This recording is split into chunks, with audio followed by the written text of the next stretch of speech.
crimp, better terminal, better seals, better wire. It has the high temp rating. So what you'll do, every connector, you're gonna have either the catch built into the connector, which these it is, so it's gonna be the plastic, and it's gonna have 3 catches because it's a 3-pin connector. And the plastic is actually gonna be kind of have a little bit of spring to it. And the pin is gonna either catch in the hole in the top right there, or just at the end of the connector, of the terminal, sorry. So you always gonna kind of wonder which way until you learn it. When they have little guides like this one does, and it might be kind of hard to see, but there's a little feet there that stick up. And you'll know, so I'm gonna try to put it in wrong. I happen to, of course, know which way these go in. So we'll do it the wrong way. And right there, you feel tension and it won't go in. Helps if I turn it the right way when I'm doing that. So doing this upside down here, sorry. So we'll slide in right there. And just give a little tug once you put them in. Make sure that it is locked in there.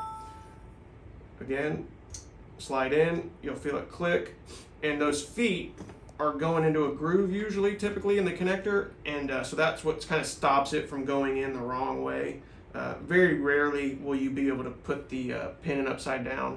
As long as you have the right pin for that connector, you're going to be good. It's not going to go in the wrong way. And again, you would know because it's going to be really tight when you're trying to put that in there.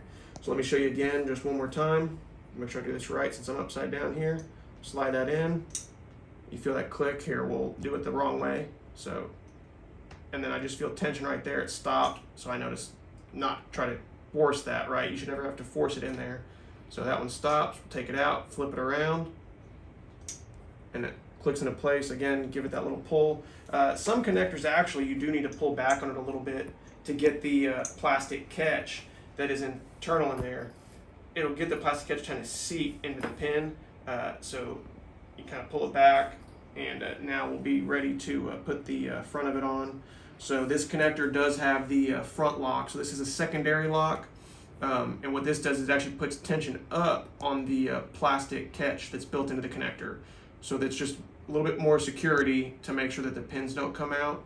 Not all connectors have that, but it's definitely nice when they do. If it doesn't have it, then it's probably going to be a little bit different system. You don't have to worry. They're not just going to kind of fall out if you don't have that lock. But definitely a nice addition. So this one we'll put in, it's got the little steps, and that's actually going to push up into the catch there. So we'll slide it in. I'm doing this backwards here, excuse me.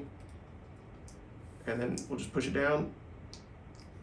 And you might not be able to hear it, but it gave it a little click. So we'll do this one again. So take our front piece, kind of figure out, and actually let me show you here. These can be a little hard sometimes to know which way it goes on there. This one, of course, if you try to do it wrong, you would know pretty much immediately it's not going on. These will slide right down into the groove cut in the bottom there. Make sure I'm getting that there, and give that a snap, and then it's in there.